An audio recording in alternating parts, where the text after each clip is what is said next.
Ministério da Cultura apresenta Nas Cordas do Choro. Apresentação: Paulo Córdova.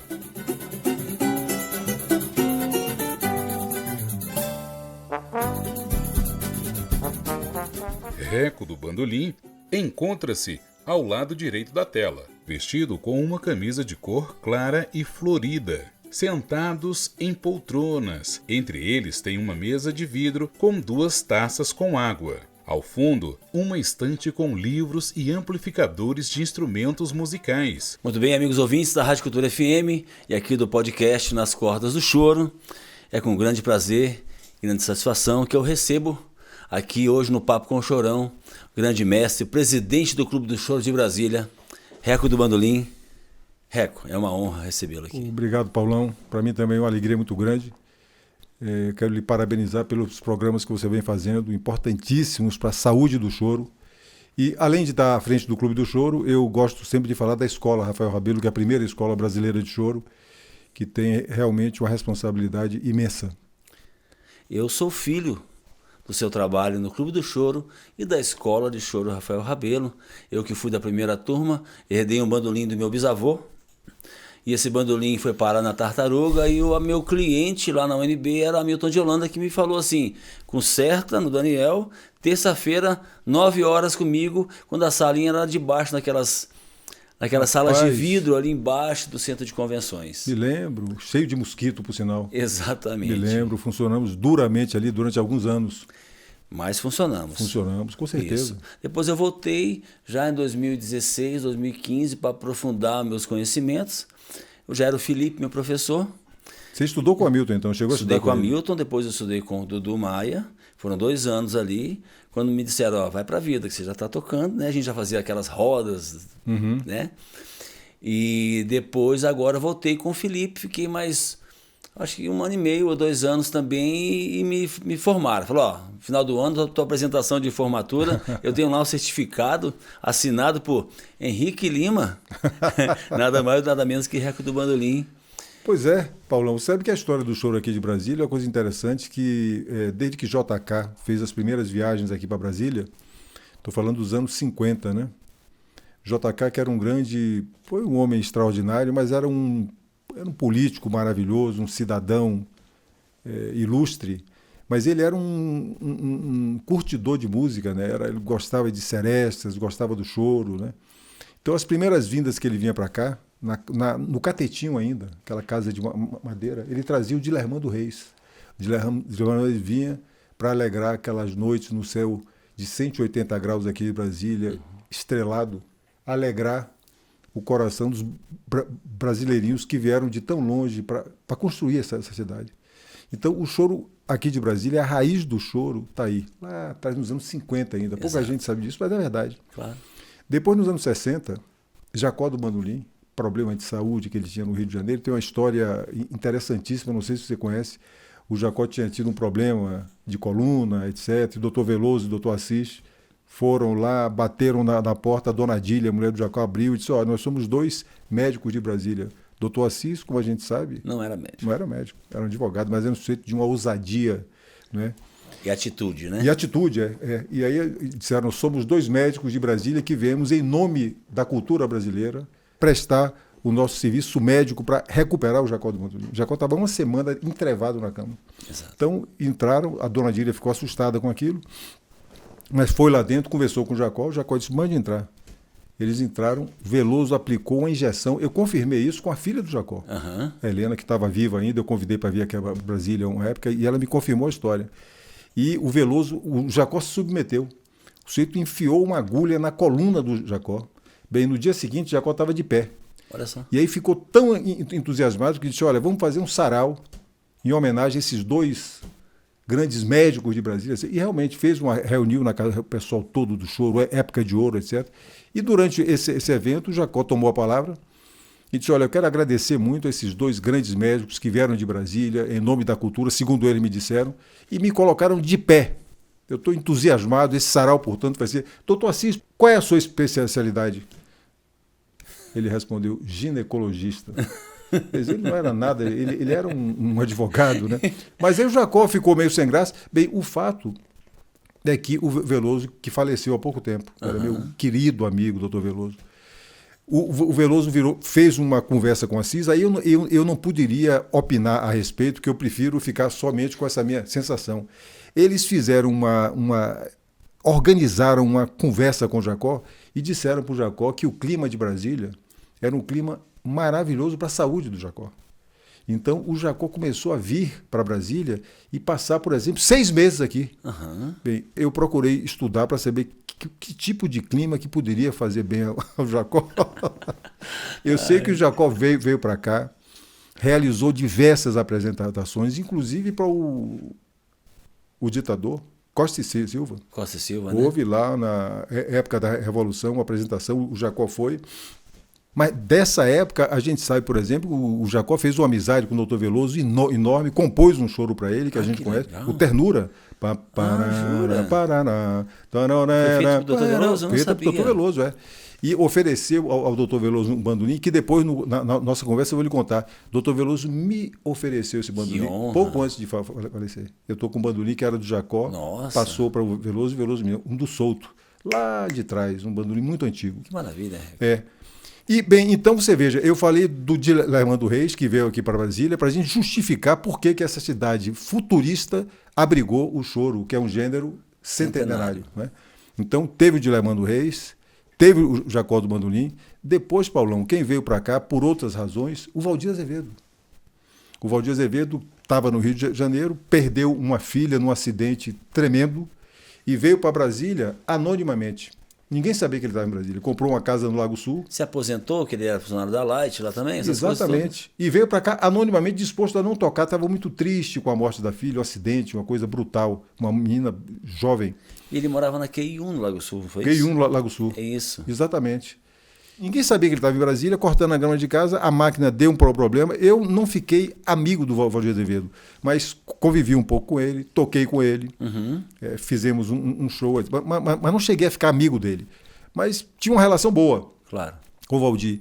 E fui à casa dele algumas vezes, etc. E aí a máquina da grama deu um probleminha, ele foi ver o que era que estava acontecendo, a máquina voltou a funcionar e decepou a falange do dedo do Valdir. O Valdir pegou o pedacinho do dedo no chão, na grama. Correu para o hospital e o médico fez o implante com êxito, com sucesso. Diz que a sorte foi que o especialista que estava de plantão era especialista em mão. Exatamente. Mas ele não me conta uma outra história. Disseram que ele jogou no lixo. O pedacinho de dedo. Não Quando sabia. chegou lá no hospital de base, perguntaram, cadê o pedaço? Tá em casa no lixo. Corre. Voltaram, pegaram o pedaço do dedo e fizeram o implante. Essa é a história que me contam. Claro, então a gente está aqui, tá? As histórias vão se complementando. Né? Mas eu sei que o Valdir Azevedo, a partir daí, começou a tocar desbragadamente. Voltou a tocar. Graças a Deus. Formou um grupo aqui em Brasília, Carlinhos, 7 Cordas, o Hamilton Costa, Pernambuco do Pandeiro. E compôs, inclusive, Minhas Mãos, Meu Cavaquinho, que foi uma música. Eu cheguei a ouvir isso. Ele entendeu o corte do dedo e a decisão que ele tinha tomado de não tocar mais como uma reprimenda do alto. Dizer, o talento que você teve, você não pode parar de tocar. Boa. Você tem que tocar. Então ele tomou aquilo e fez essa música linda. Maravilhosa. Que no final ele inclui Ave Maria, Maria, que é um agradecimento a Deus por ter conseguido... Praticamente um milagre, né? Milagre. Tocar de novo. Voltou a tocar normalmente. Impressionante. Poxa. E sem contar que JK também trouxe o Regional do Pernambuco. Do Pandeiro. Em 1960. Então o JK realmente tem muito a ver com isso. Você falou ali no começo sobre trazer o Dilermano. Tem muito a ver com isso. Trouxe o Pernambuco do Pandeiro, seu regional. Sim. Que era formado por essa turma também, que acabou alguns integrando o regional do Valdir, alguns, né? E tal. Sim. Mas o Pernambuco do Pandeiro já veio nessa época também, né? Com certeza. Veio para Brasília, aqui ficou. Eu estive lá no Rio, na inauguração da Casa do Choro, e eu contei essa história lá, que as pessoas dizem, Brasília, o que é que tem a ver com choro? Tem tudo a ver. Você vê que desde essa raiz que a gente está contando, do JK, nos anos 50. Quer dizer, então essa história vem com o Dilermando, esse regional que você acabou de se referir, aí veio o Jacó do Bandolim, compôs músicas aqui, fez uma música para o o médico Luciano. Tem outra música do Jacó que eu não estou me lembrando exatamente aqui agora, mas aqui ele tocou muito, fez muitas reuniões, gravações enormes que ele fez aqui em Brasília, na casa da Neuza França. Isso, eu tenho uma gravação de uma roda. Uma roda com formiga. Ficou famosa, maravilhosa. essa gravação. Quer dizer, então tem toda essa construção. A raiz do choro de Brasília é uma raiz substantiva. Quer dizer, com Dilermando, com o Jacó, com o Valdir. De peso, Peso. Né? E aí, Paulão, nos anos 60, veio muita gente do Rio de Janeiro, especialmente funcionários públicos, transferidos aqui para Brasília, em busca de oportunidade de emprego, oportunidade de moradia. Pô, naquela época, ninguém em sã consciência sairia do Rio de Janeiro, que é um maravilhoso, anos 60 do Rio. Imagina. Da Bossa Nova, o céu azul, aquele Tudo. mar. E as Nem pessoas, favela existia nessa época lá. E as pessoas vieram para cá mobilizadas por oportunidade de emprego. Claro. Então, eu sei que dessa época veio para cá o tio João, que era da famosa orquestra de Fonfon, tio João. Veio o Bid da flauta. Primo do Pixinguinha. Primo do Pixinguinha. O Pernambuco do Pandeiro já estava aqui. Então, se constituiu um núcleo de músicos muito interessantes. E o Valdir Azevedo, nessa mesma época, ainda sob o impacto de ter cortado o dedo, o problema da filha, de ter achado que aquilo foi uma reprimenda, ele começou a fazer um programa ao vivo na Rádio Nacional. Todo domingo ele fazia um programa ao vivo da Rádio Nacional, ao vivo lá com o pessoal, etc. Com o regional dele. Com o regional dele. Nossa, eu não sabia dessa história. Então você veja a construção que a gente tem, não é à toa que nós temos hoje o Clube do Choro de Brasília. Depois, eu chego aí no Clube do Choro já nos anos 70. Quer dizer, esse pessoal já estava aqui. E aí começou a ter um núcleo de músicos que se reuniu na casa do Raimundo Brito. Isso. Na casa do Edgardo. Se reuniu na casa do Bid.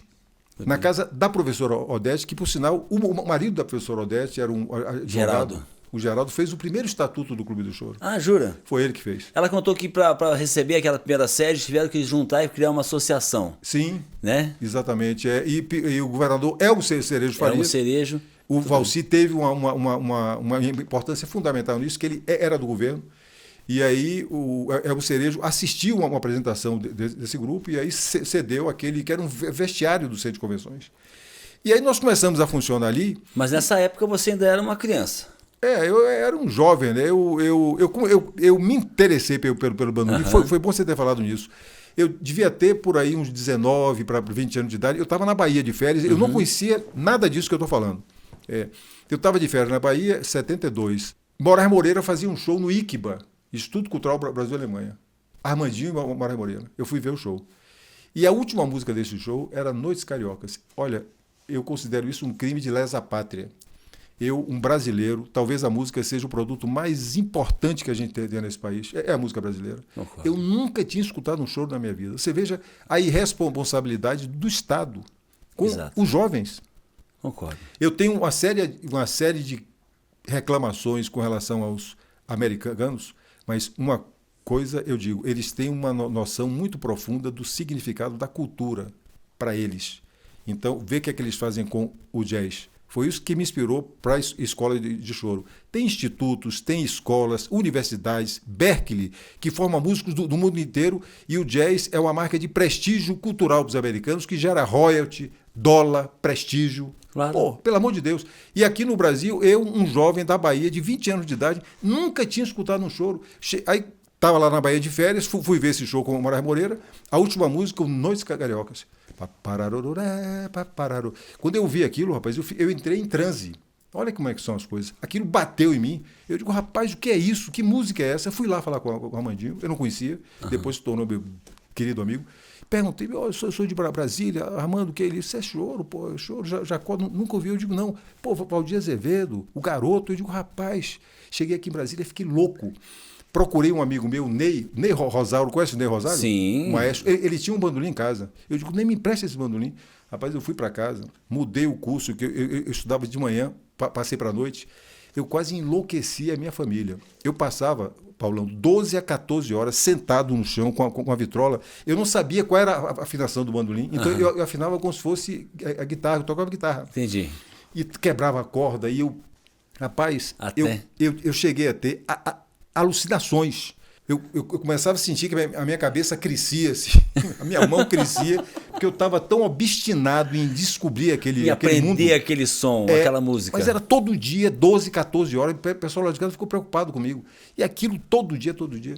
E aí eu descobri que aqui em Brasília tinha esse núcleo. E aí eu fui para esse núcleo, Chegou. lá na casa da professora Odete. Quando cheguei lá, encontrei Alencar, Nossa. o Jaime, né? O filho da Odete. Quer dizer, então as coisas começaram ali. Eu digo, rapaz, tem um pessoal em Brasília que faz isso. Mas o que aconteceu, Paulão? Quando a gente foi para a sede do clube, Dr. Assis Carvalho, que eu tenho uma admiração enorme por ele, por tudo que o Dr. Assis fez, eu considero que o papel do Dr. Assis foi um papel de um elemento aglutinador. Ele não permitiu que os chorões se dispersassem. Ele era uma força da natureza que usava a casa dele, todos os lugares que ele podia para reunir as pessoas. Ele fazia o aniversário, chamava a gente do Brasil inteiro. Dizem que ele ganhou uma causa milionária e gastou todo o dinheiro, que os filhos diziam, pai, pelo menos compra um apartamento, pelo menos. Ele gastou todo o dinheiro fazendo festa da galera do choro. Me disseram alguma coisa parecida com isso. Com certeza. Reunia as festas da casa do Dr. Assis, eram festas que duravam sexta de noite, sábado e domingo. Ele convidava 40 músicos. 40 músicos. Mandava vinho, pessoal de fora, Rafael Rabelo, sim, Armandinho, Zé da Velha, Silvério Pontes, Época de Ouro. Todo mundo vinha. Todo mundo era um negócio assim. E agora, o que é que acontece?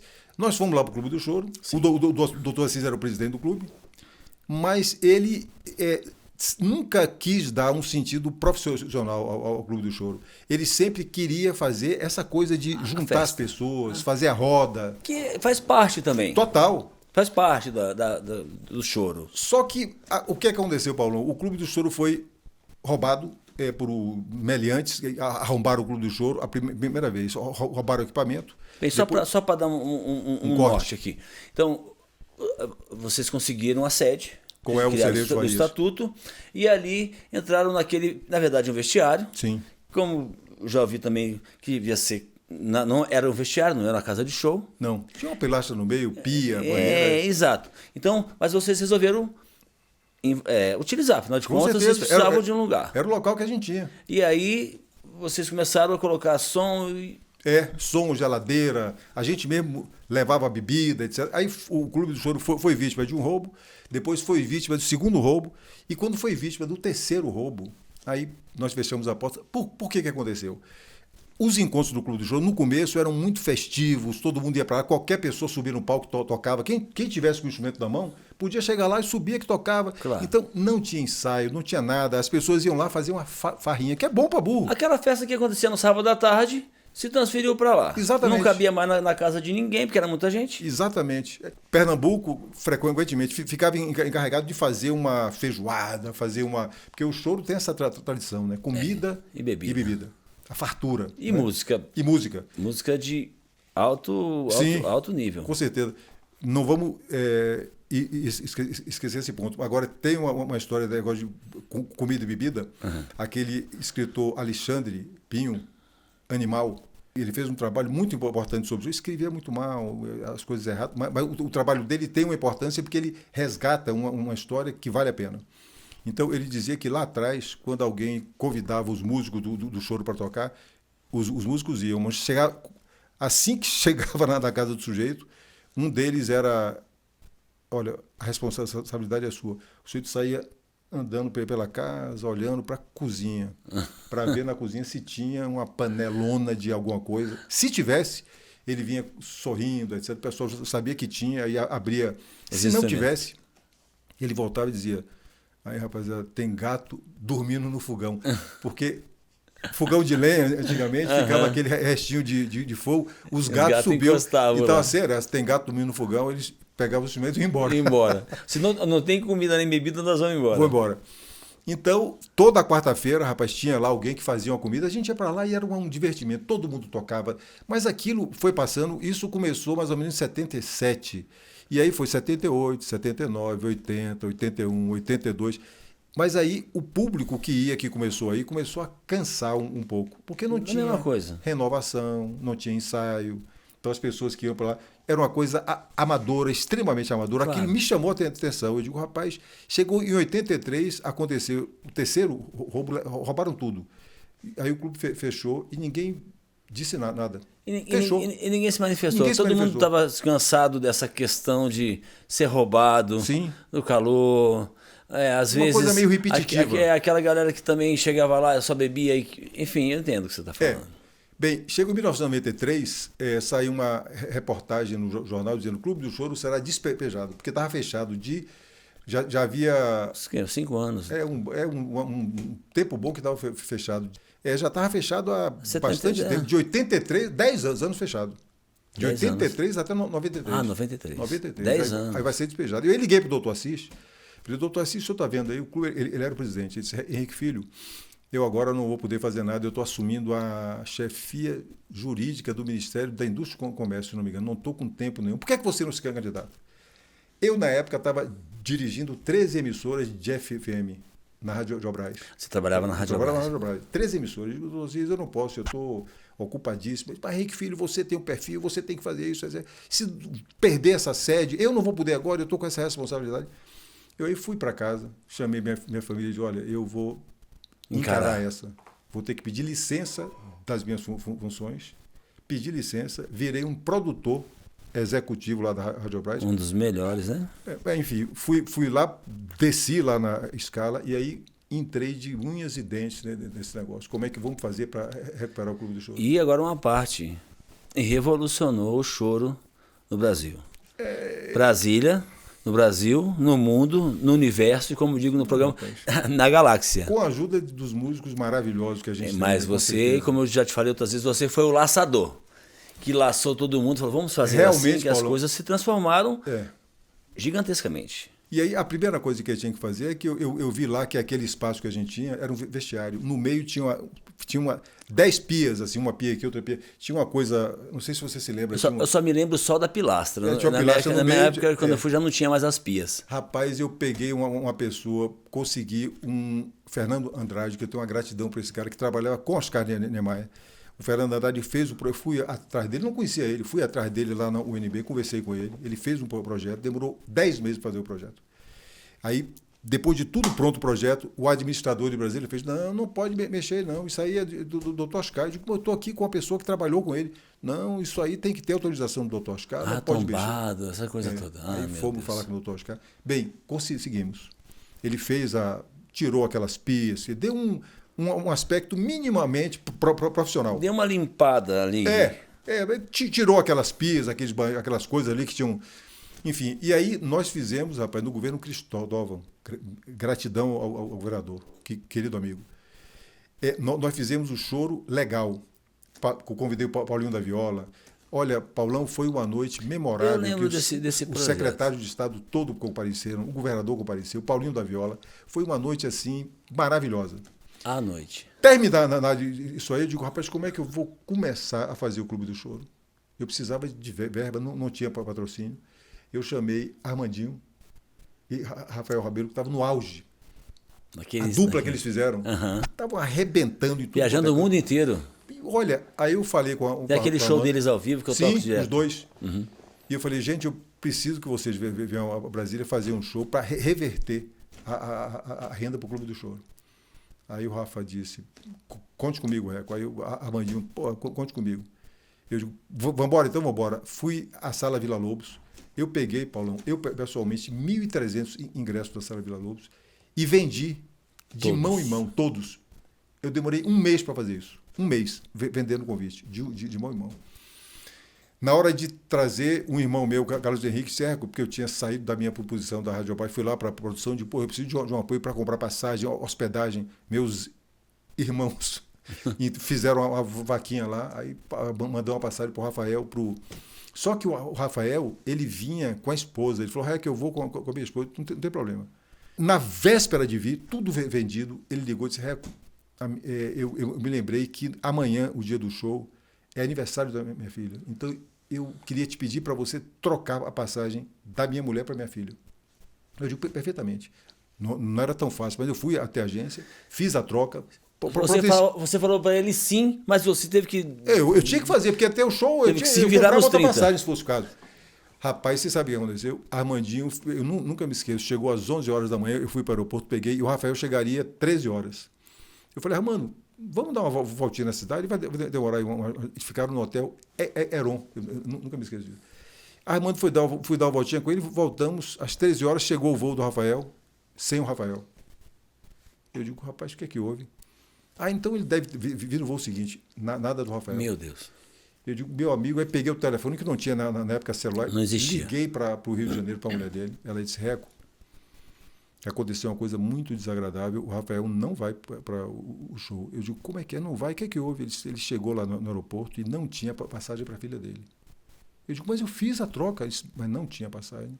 Ele ficou muito aborrecido, porque ele ia para ir para Brasília, em consideração a você, claro. Passar o carnaval com... Eu digo, mas não é possível. Menina, eu tenho todos os comprovantes aqui, que absurdo. Eu digo, mas rapaz, será possível? E fomos lá eu já tinha ido para o Hotel Heron, fui para o aeroporto, voltei para o Heron, fui para o aeroporto. Quando chegamos lá no Hotel Heron, meu amigo, estava o Rafael em pé.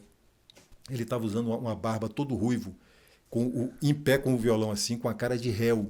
A filha dele sentada, assim, uma menina de 15 anos de idade. Quando eu entrei, a minha relação com ele sempre foi muito gentil, muito claro. Afetuosa, muito assim. Ele virou para mim e disse assim, muito alto, assim, no saguão: Ô Reco, você é um grande bandolinista e um péssimo produtor. Péssimo produtor. Eu fui ao aeroporto, não tinha passagem para minha filha, cheguei aqui no Hotel Heron, não tinha minha reserva, eu fiz a reserva para os dois, estava tudo lá. Então, eu estou muito aborrecido, eu só estou aqui porque eu gosto muito de você, tenho uma consideração grande e que você não está tendo comigo. Eu aí, rapaz, não disse. Seu coração gelou, né? Total, eu fui a ele e disse, olha, Rafael, está acontecendo um grande mal-entendido. Ele ficou olhando para mim assim, eu digo, olha, em primeiro lugar, eu quero te mostrar aqui, ó, a troca de passagens que eu fiz, está toda aqui. Ele ficou olhando assim. Isso foi uma falha da empresa, eu lamento profundamente. Eu comprei a passagem com o meu... dinheiro. Com o dinheiro dele. Eu digo, não se preocupe com isso. Agora, por favor, fui até o balcão, vem cá, verifique aí. Eu fiz 2 reservas, uma em nome de Armando Macedo e a outra em nome de Rafael Rabelo. A mulher olhou, de fato, está aqui, mas caiu a reserva, porque passou do prazo. Eu digo, mas como assim caiu?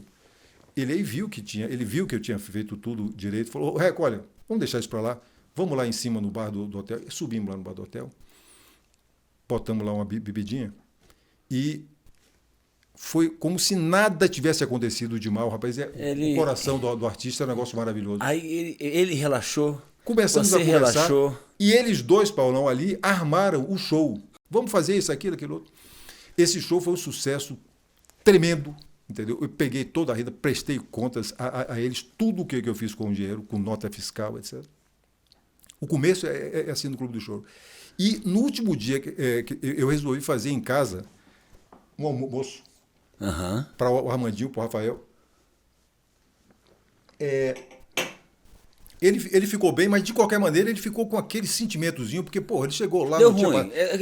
Infelizmente não foi perfeito. Não foi perfeito. Porque não estava lá, a passagem, não tinha ninguém esperando ele no aeroporto também. Enfim, ou seja, deu um probleminha. Deu um probleminha. Aí porra, cadê o Rafael pro almoço? Não chegava. 1h, 1h30, 2h da tarde. Por que tá vendo com o Rafael? Armandinho ligou para ele. Ele virou para o Armando e disse, Armando, eu só vou para a casa do Reco se ele vier aqui me buscar. Se ele não vier, eu não vou não. Eu aí entrei no carro, rapidamente fui lá. Claro. Peguei e trouxe.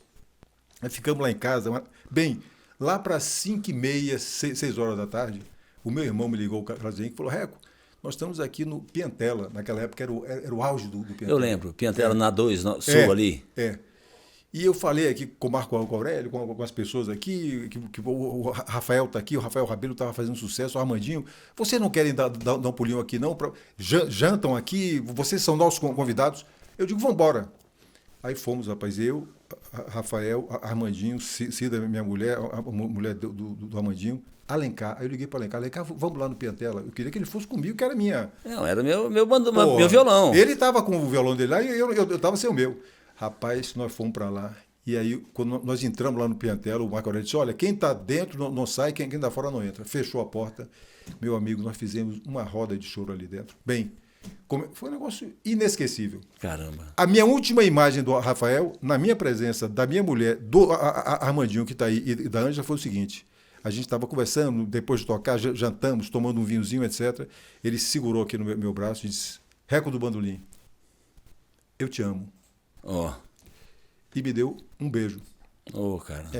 Na vista da minha mulher, do Armandinho, e eu retribuí o beijo dele. Bem, pouco tempo depois, a gente estava em casa e o jornal Hoje deu a notícia, né, que ele tinha morrido. Quando eu acabei de ouvir essa notícia, eu, sentado à mesa com a minha família, disse, olha, a escola que eu já estava querendo criar, a escola vai se chamar Escola Brasileira de Choro Rafael Rabelo. Oh, mandou bem Foi demais. nessa hora. E está aí. Claro. Né? Rapaz, é um negócio assim que dá uma emoção. Quando a gente aprovou o projeto, o Paulão, para eu aprovar esse projeto da escola, eu discuti com o Ministério da Cultura durante 6 meses. Eu fazia ofício para lá dizendo, olha, quero criar uma escola. Eles respondiam, já existem escolas de música no Brasil. Eu dizia, não é escola de música, é escola de choro. É de um gênero. Gênero. Olha, 6 meses discutindo, eu digo, meu Deus, não vai ser possível. Fui à Câmara Distrital. Eu demorei 6 meses visitando todos os deputados, um a um. Só para garantir. Para dizer, olha, eu gostaria de fazer esse projeto. Fui pegando a aprovação de todos. Aí fui ao Ministério da Cultura, aprovamos o projeto. Em 1997, criamos a primeira escola de choro. Do mundo. Depois que você criou a escola, Brasília se tornou um celeiro de chorões. E para essa escola, Paulão, o que é que eu pensava? Eu digo, olha, a gente vai fazer o seguinte, os músicos de choro, historicamente, são músicos que tocam de ouvido. De ouvido. Você não tinha uma formalização desse ensino. Eu digo, olha, nós vamos ensinar o cavaquinho, tomando como base a obra de Valdir Azevedo. Vamos ensinar o bandolim, tomando como base... Era o que a gente tinha. Claro. Vamos ensinar o bandolim com base na obra de Jacó. Vamos ensinar a flauta com base na obra de Pixinguinha. O violão de 7 cordas, Dino.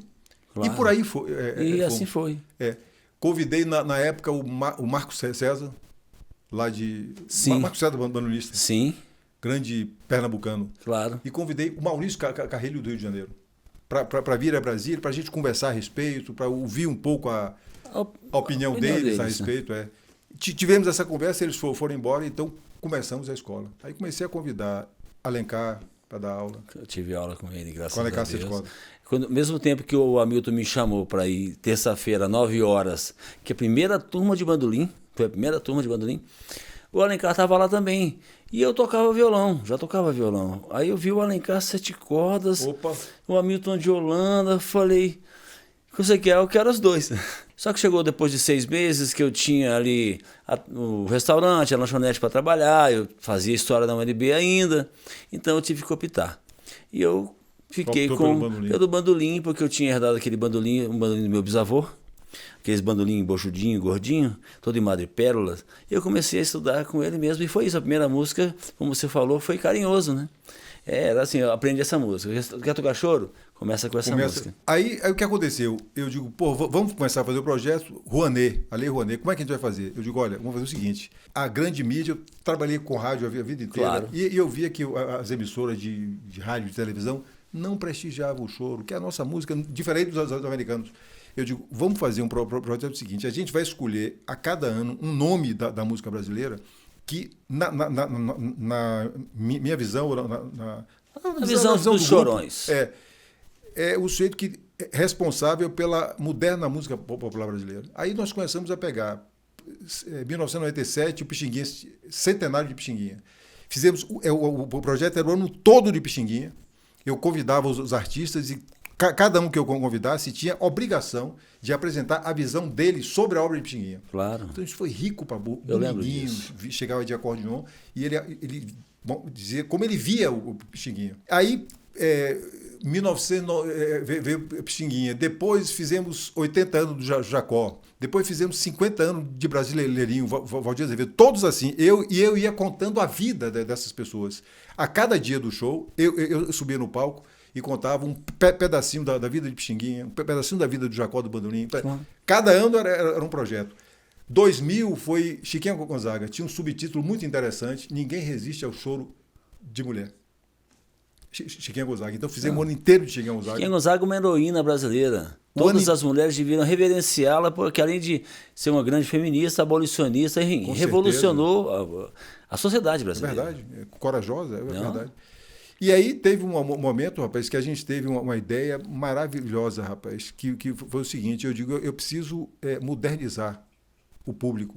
é do Clube do Choro, porque, como eu, a hora que a juventude sentiu o que é o choro, conhecer, aí fizemos um projeto chamado Caindo no Choro. O baterista, namorado de uma prima, de uma sobrinha minha. O que é esse projeto Caindo no Choro? Eu digo assim, Pepeu Gomes, por exemplo, que era um guitarrista, todo mundo gostava muito de guitarra. Eu digo, Pepeu, rapaz, tocava bandolim nos Rovaianos muito bem. Toca bem bandolim, muito em trio elétrico, etc.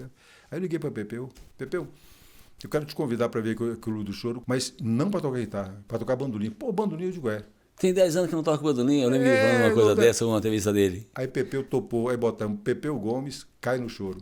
Era o nome do projeto, Caindo no Choro. Músicos que não eram tradicionalmente de choro, fazendo choro, era essa a proposta. E aí a rapaziada toda que adorava o Pepeu como guitarrista foi ao Clube do Choro e tomou conhecimento do choro. Porque Pepeu tocou choro. É isso. Pessoal de Bossa Nova, peguei, por exemplo, o Zimbo Trio. Hamilton Godoy. Hamilton, eu queria que você viesse tocar choro. Bom, a gente toca Bossa Nova, eu sei. Quero ver a sua visão. Do choro. Do choro. Não que você não possa tocar uma bossa ou outra. Claro, podia tocar. Mas... Maurício Henró, da gaita, que tocava jazz. Aí, Maurício, Bossa Nova, eu digo, quero você tocando choro. Topa. Porra, que desafio. Eu digo, é um desafio. Tocar choro, ele veio. E aí eu fui agregando ao Clube do Choro um público completamente diferente, que as pessoas iam achando que ia escutar o cara... Tocando guitarra? Chegava lá e tocava choro.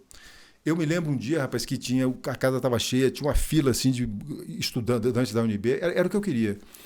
Todos assim no chão, e o Paulo Moura estava tocando.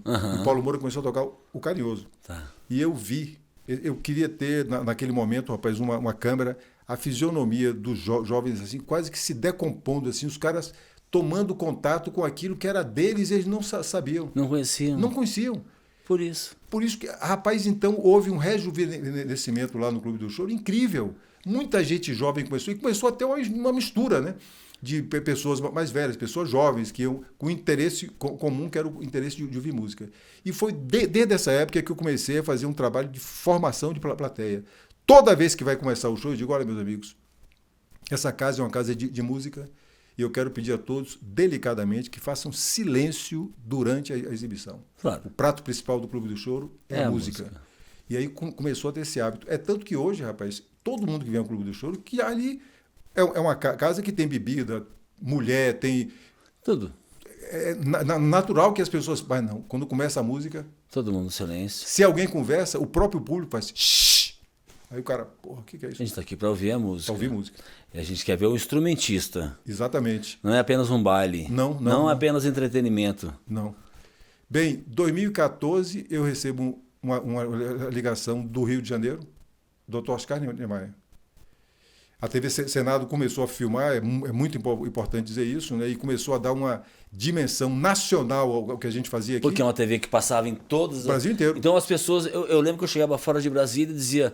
Você estuda no Clube do Choro? Você vê aquele show, esse show aí que você está assistindo aí, eu estava lá na plateia. Olha eu ali, olha eu aqui. Então começou a ter uma dimensão nacional o Clube do Choro, até se tornar uma das principais casas de show do Brasil. É verdade. Bem, Dr. Oscar, eu fui para o Rio, cheguei lá, foi uma comitiva, eu me lembro, enfim, aí chegamos lá, começamos a conversar com o Dr. Oscar às 9 horas da manhã. E eu me lembro que eu fui com Fernando Andrade, o Magalhães, que trabalhou com o Dr. Oscar 50 anos. Era gente do Correio Brasiliense, tinha umas seis pessoas. Saímos daqui de Brasília bem cedinho, pegamos o voo. E nós tínhamos acertado que depois desse encontro com o Dr. Oscar, nós iríamos almoçar num lugar lá do Rio de Janeiro, etc. Aconteceu uma coisa muito engraçada. O Dr. Oscar queria saber a história do choro. Eu comecei a conversar com ele, com o pessoal. Ele começou a estudar o cavaquinho, sabia? Jura? Depois que a gente começou a estudar cavaquinho. Ele estava entusiasmado com o negócio do choro. Que delícia. Aí, quando chegou 12:30, lá no escritório dele, eu comecei a sentir um cheirinho de comida, fazendo comida, né? Porque ele ficava lá no escritório dele. O neto dele chegou aqui no meu ouvido, todo mundo sentado com ele, e falou, olha, Reco, o vovô disse que você fique, que ele convidou você para almoçar. Aí ele falou aqui no meu ouvido. Aí eu fiquei quieto assim, legal, e continuou a conversa. Né? Daqui a pouco o doutor Oscar se levantou, bem, meus amigos, estamos entendidos, eu já entendi bem, que ele ia fazer o próprio projeto. Obrigado aí pela visita. Aí o pessoal foi se levantando, E eu fiquei sentado. Como quem não quer assim, assobiando, olhando para trás, assim, não é comigo. Foi muito engraçado que as pessoas iam saindo e olhando para mim, e eu... Olhando para o assim, teto. Pessoal, eu não podia fazer nada, eu não podia chamar, eu não podia convidar ninguém. Você foi convidado. Aí o pessoal foi saindo e eu fui ficando, eu fui olhando até para o outro lado assim, né? Foi saindo, fecharam a porta e pronto. Eu tinha, Paulão, nesse momento sofrido, rapaz, meu primeiro acidente de carro gravíssimo. Você? Eu tinha sofrido lá no Lago Norte.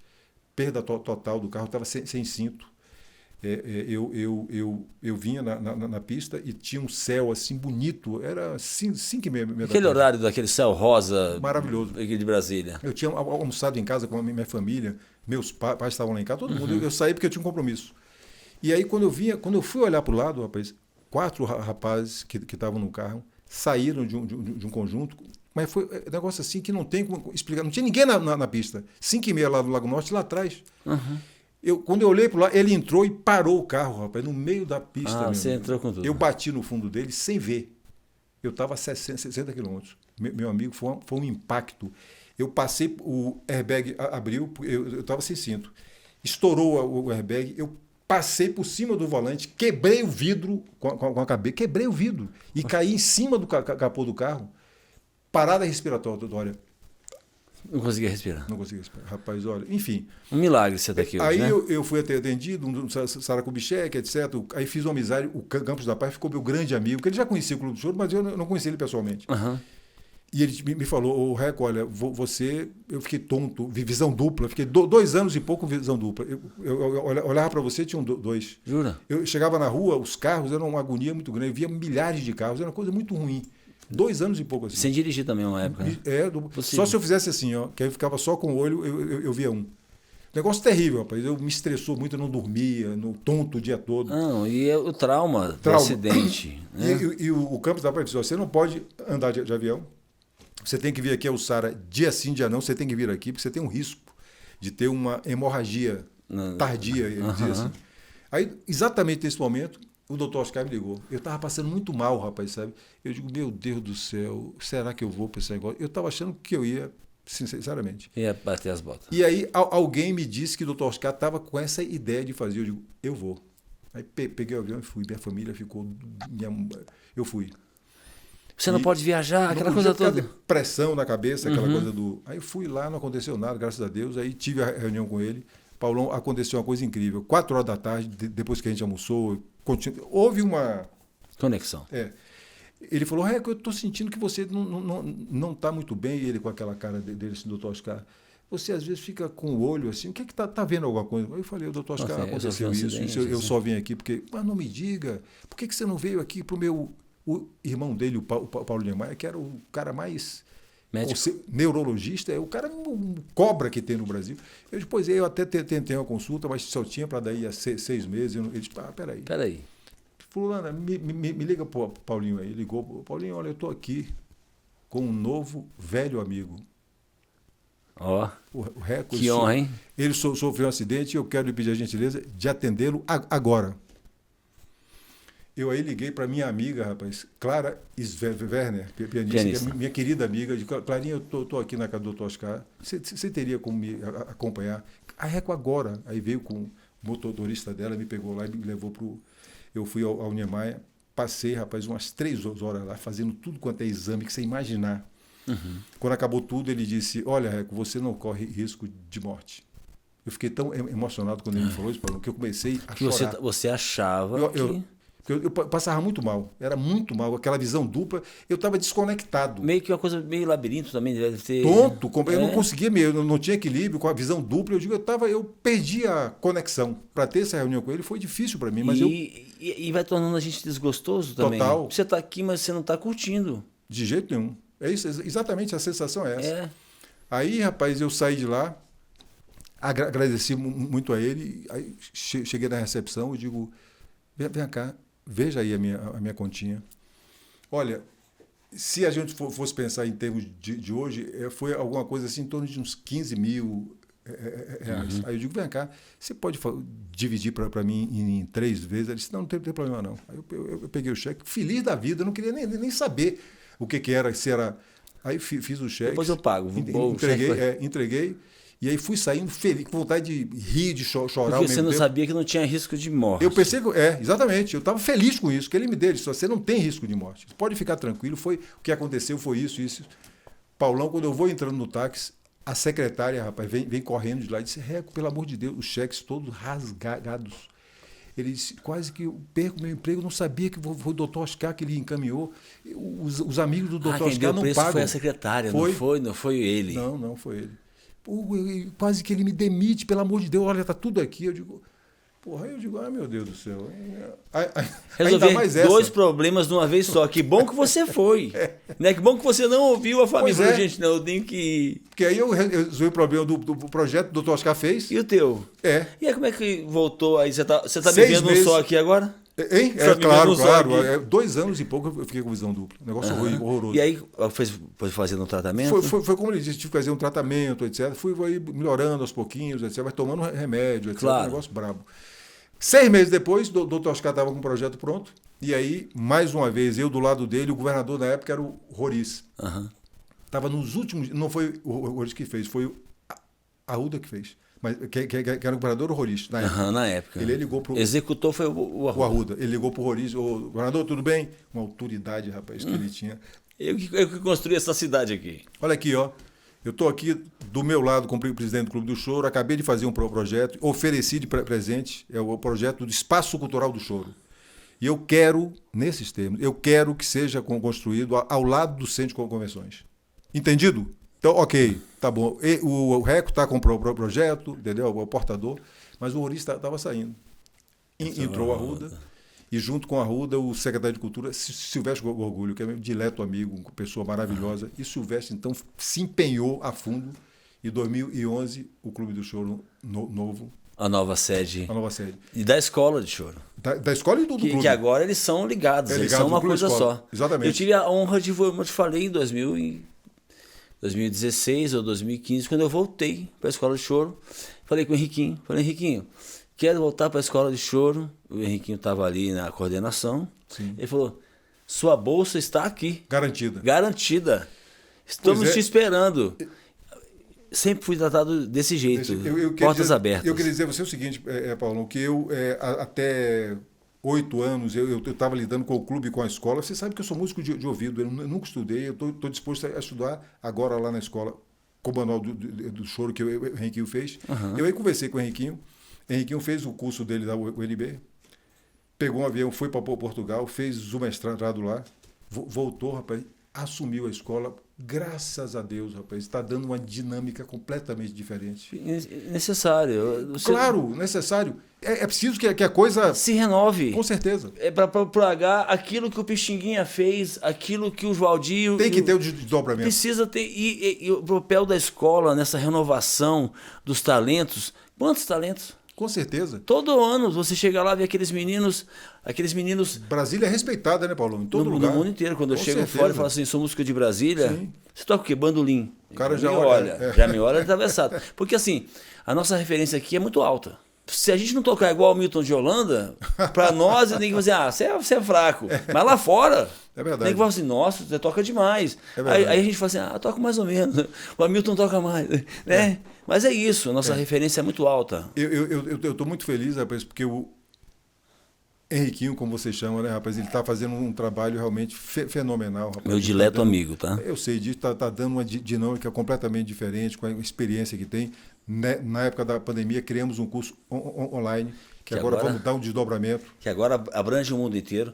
Eu lembro da época que vinha o pessoal da Europa, dos Estados Unidos... Veio agora... Para estudar, porque não tinha essa coisa antes da pandemia. É verdade. Já existia estudo à distância, mas era aquela coisa que ninguém...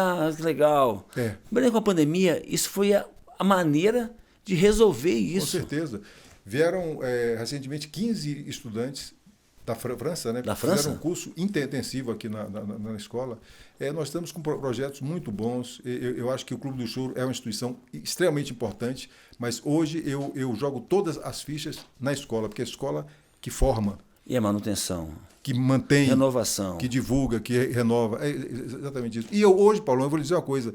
A experiência de estar lá no Clube do Choro com a escola, eu sinto hoje que o choro Eu acho fundamental, como eu lhe falei, que todos os estudantes estudem com base na obra de Pixinguinha, de Anacleto de Medeiros, Henrique Alves Mesquita, Zequinha, Joaquim Antônio Chiquinha, Calado, Ernesto Nazaré. Lazaré. Eu acho que o choro, a cada ano, ele deixa de ser o gênero musical e passa a ser uma linguagem. Isso é uma coisa que dá uma universalidade ao choro fantástica. A gente viaja muito aí pelo mundo. A gente já viajou esse mundo todo, a Europa toda, China. A gente precisa de um outro programa só para falar sobre isso. A gente está chegando ao fim, temos mais 10 minutos. Eu gostaria que você falasse um pouquinho sobre esses lugares que você já levou o choro com o Choro Livre.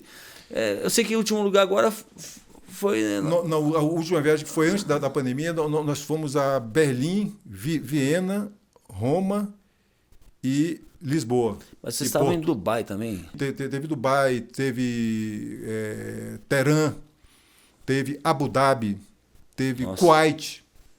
Rapaz, é um negócio assim incrível, mas são viagens assim. Você sabe que em Paris, por exemplo, para você ver a universalidade do choro. A gente sabe que o choro, você sabe disso, Paulão, aqui no Brasil, ele começa com uma maneira de tocar o que vinha lá de fora. Isso. Era lá da França, de Viena, as valsas vienenses, a polca, mazurca, etc, etc. Aqui no Brasil ele chegou. Eu considero que foi Pixinguinha que pegou tudo isso aí, as coisas de Nazaré, que ele chamava de tango brasileiro. Na minha visão, eu acho que foi Pixinguinha que pegou tudo isso, metabolizou isso tudo, a música do índio, do negro, do europeu. Sem sombra, eu concordo contigo. E transformou num gênero acabado, pronto, que é o choro do Brasil. Brasileiro. Mas, por exemplo, a gente estava tocando num jardim da Aclimatation, lá em Paris, e tocamos, a primeira música foi aquele negócio, rapaz, aqui o pessoal... Eu digo, olha, me deu aquela emoção, eu digo, olha, você sabe por que vocês estão assim? Porque essa música que a gente está tocando também pertence a vocês. Porque veio daqui, rapaz, quando eu falei isso. Aí o pessoal, como assim não? Porque foi exatamente isso. O choro começa. Então, essa generosidade do choro, essa coisa que, por exemplo, fala assim, pô, tem o choro do Rio, o choro tem o choro do Rio, que tem umas características, tem o choro nordestino, que sotaques. A gente... sotaques que tem influência do frevo. Você vê... Pega um Dominguinhos, por exemplo, tocando um choro para você ver a coisa. É uma coisa. O Rio de Janeiro é outra. São Paulo é outra. Claro. O Garoto, você vê aquele Brasília. choro. Brasília é uma riqueza.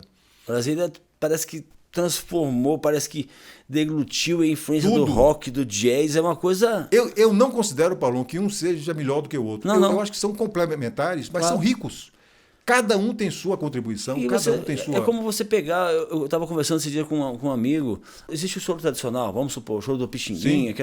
Mas assim, como tem o jazz de 1920. Sim. Mas a gente tem o choro contemporâneo. Sim, com que certeza. tem outra linguagem. Eu sinto que o choro hoje é muito mais uma linguagem do que propriamente um gênero musical. O Valdir já gravava com baixo e bateria. Não tem novidade. Porque o Hamilton toca com baixo e bateria. Não, mas o Valdir já fazia isso. Né? Só para dar um toque de bom humor aqui no nosso programa, sabe que eu estou lembrando aqui a Aquarela do Brasil, que a gente faz uma versão bem de choro, né, no Choro Livre. Eu me lembrei de uma história. Ari, ele tinha uma diferença com o compositor Antônio Maria. Antônio Maria era um jornalista pernambucano inteligentíssimo, autor de músicas maravilhosas. E o Ari Barroso era um cara enjoado. Era um cara inteligentíssimo, mas ele, tem várias histórias. Tem várias histórias dele, assim, nesse sentido, né? Aí, rapaz, quando ele estava nas últimas já hospitalizado, ficou magrinho, disse que ele diminuiu, rapaz, ficou pequeno, estava acabado, mas tinha uma vaidade. Os amigos levaram o Antônio Maria lá para ver no hospital. Quando o Antônio Maria entrou, isso é fato. Quem me contou isso foi o Sérgio Cabral, o pai que é meu grande amigo. Jornalista. Aí, quando o Ari Barroso viu o Antônio Maria entrando, aí abriu aqueles olhos dele arregalados assim. Sim, senhor. Eu vim aqui lhe visitar, eu sei que você, em breve, você... Não existe isso. Antônio Maria, você veio aqui para me visitar, para me homenagear, né? Cante aí para mim, por favor, Aquarela do Brasil. Cante aí, se você quer me homenagear, o Ari Barroso. Aí o Antônio Maria pegou uma caixa de fósforo. Brasil, meu Brasil, brasileiro, meu mulato, insoneiro. Cantou o samba inteirinho. Aí quando acabou, ele fez... Muito bem. Aí o pessoal ficou assim, agora me peça para cantar Ninguém Me Ama, que era o grande sucesso do Antônio Maria. Assim? Ninguém me ama, ninguém me quer, ninguém me chama de meu amor. Antônio Maria, não, Maria, eu não vou lhe impor esse sacrifício. Pô, não, deixa isso para lá. Não me peça para cantar Ninguém Me Ama. Antônio Maria fez, Ari, canta Ninguém Me Ama. Ele fez, não dá, não sei a letra. Esse era enjoado, viu, rapaz? Olha, hein? Recão, quero agradecer demais sua presença aqui. Comemorações de 13 anos do programa Nas Cordas do Choro. Meus parabéns, meu amigo. Viu? Esse programa que a gente está fazendo fazem parte do resgate da memória do choro brasiliense. E conversar com você é um privilégio. Você que chegou nesse princípio, que viu essas coisas acontecendo, que teve essa garra de batalhar, de arrumar o Clube do Choro, de criar o projeto cultural e a escola de choro. Eu falo para todo mundo que a sua importância para o choro, para mim, tá como Pixinguinha, tá? Porque você chegou num momento, eu falo isso para todo mundo, você chegou num momento, Reco, que o choro estava perdendo espaço para o rock. Brasília era a capital do rock. As FMs não tocavam choro. Verdade. Você tinha aquela Super Rádio FM que tocava, a Nacional tocava um pouquinho, mas as rádios não tocavam choro. E como você falou, você mesmo, em 1970, quando viu a primeira vez o Noites Cariocas, você ficou encantado. Eu, quando fui a primeira vez ao Clube do Choro, meu pai me levou, era um show do Altamiro Carrilho. Ele era fã do Altamiro Carrilho, que eu via na rádio. Altamiro Carrilho tá aí, vamos lá tocar. Já entramos nas velhas sedes, sentamos ali. Eu, um gurizão, sei lá, devia ter meus 19, 20 anos de idade. Sentei e até hoje eu tenho lá o CDzinho autografado ao Paulo Helder. Meu pai me chama de Paulo Helder, né? Ao Paulo Helder, com carinho, Altamiro Carrilho. Então, assim, esse seu trabalho, eu acho que assim, a gente está fazendo as coisas aqui em Brasília, mas elas estão repercutindo o imaginário coletivo. A gente está conversando sobre isso aqui, mas lá no Rio de Janeiro também está. Lá em Belo Horizonte também está. Lá em Fortaleza está acontecendo um movimento. Então, assim, o trabalho do Clube do Choro, depois, tá bom, nasceu na casa da professora, se juntaram, eram amigos que faziam sábado à tarde, mas você profissionalizou. Hoje os músicos de choro, e músicos em geral, mas os músicos de Brasília, e músicos de choro de Brasília, eles têm a oportunidade de serem profissionais do choro. É verdade. A escola veio para renovar esse gênero. Quando eu entrei na Rádio Cultura, antes de entrar na Rádio Cultura, eu conversei com o diretor, falei assim, olha, não tem programa de choro na Rádio Cultura. Aí ele me disse assim, não, tem um programa de música antiga. Eu falei, música antiga? Toda sexta-feira tem a música viva, porque a gente transforma o Noites Cariocas, eu tocando ali com o Henriquinho, com o Márcio, com o Rafael, com toda essa turma. A gente fazendo toda sexta-feira aquela roda fantástica. E eu falei, não, isso está errado. Aí ele falou, então faz um piloto. Eu quis entrar com uma linguagem moderna. Não queria aquela coisa de, você ouviu? Não, aí rapaziada, sim, a gente curtiu agora, já com a música nossa mesmo, música nossa, e falando uma linguagem jovem. Eu não sou mais tão jovem assim, mas falando sobre essa linguagem. Então, quero agradecer demais a sua presença e a sua aula hoje aqui. Obrigado, meu amigo. Eu também quero dizer que eu admiro muito o seu empenho, seu esforço, né? Você faz um trabalho idealista. Isso é raro. Muito raro. E o choro precisa disso, Paulão, viu? Meus parabéns. Meus parabéns. Obrigado. Mais uma vez, estivemos aqui, Reco do Bandolim, programa Nas Cordas do Choro, papo com o Chorão super especial, com o presidente do Clube do Choro de Brasília, o grande idealizador da nova fase do Clube do Choro, modernizadora, profissionalizante. Obrigado, Reco. Obrigado, Paulão.